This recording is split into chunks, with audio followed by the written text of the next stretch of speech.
ரீசெண்டாக ஒரு இன்டர்வியூவில் சாண்டி மாஸ்டர் நாங்கள் எடுத்திருந்தோம், அதை நீங்கள் பாருங்கள். அவங்கள்ட்ட என்ன கேள்வி கேட்கணும், என்ன சொல்லணும், அது என்னவா நான் கூட இருக்கலாம், ஓகேவா? ஃபஸ்ட்டு ரியோனா கேள்வி கேட்கணும், நிறைய கேட்கணும். நிறைய சொல்லணும்னா I love you always, darling, very close family. Okay.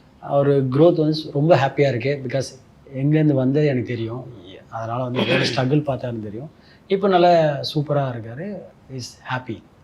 அதனால் all the best, good well, போய்கினே இருக்கணும், இன்னும் சக்ஸஸ் பார்த்துனே இருக்கணும். கேள்வியை கேட்கணும்னா நிறைய கேட்கணும், சினிமா கேட்கணும். சாண்டி மாஸ்டர் வந்து செம வைப் இல்லையா? சரியான vibe. Okay okay. Is more like my brother, more like my brother, more like I mean he is my darling. Settle ஜோடி செட்டில் ஒரு மாதிரி வைப் ஒன்று இருந்துகிட்டே இருக்கும். பட் அதை தாண்டி எப்பவுமே ரெண்டு பேருக்குள்ளாரையும் ஒரு மியூச்சுவல் ரெஸ்பெக்ட், மியூச்சுவல் அண்டர்ஸ்டாண்டிங் ஒன்று இருந்துகிட்டே இருக்கும். ஸோ அசிசியமாக கேட்கணும்னா அதெல்லாம் நிறைய கேட்டிருக்காரு நேர்ல.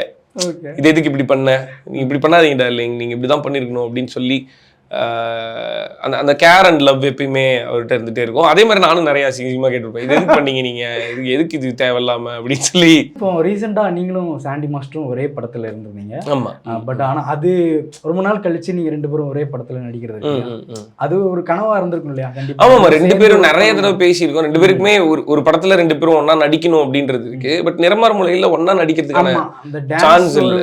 அந்த டான்ஸ் மட்டும் அதான் அது ஒரு மாதிரி நாங்கள் மேனிஃபெஸ்ட் பண்ணிட்டே இருந்தோம், நடக்கணும்னு. அந்த படத்துல அப்படி ஒரு ஸ்கோப் இருக்கும்போது அதை நாங்க பண்ணோம். பட் ஆனா ரெண்டு பேருக்கும் பண்ணணும்னு ஆசை இருக்கு, அது வேற மாதிரி ஒண்ணு பண்ணணும்.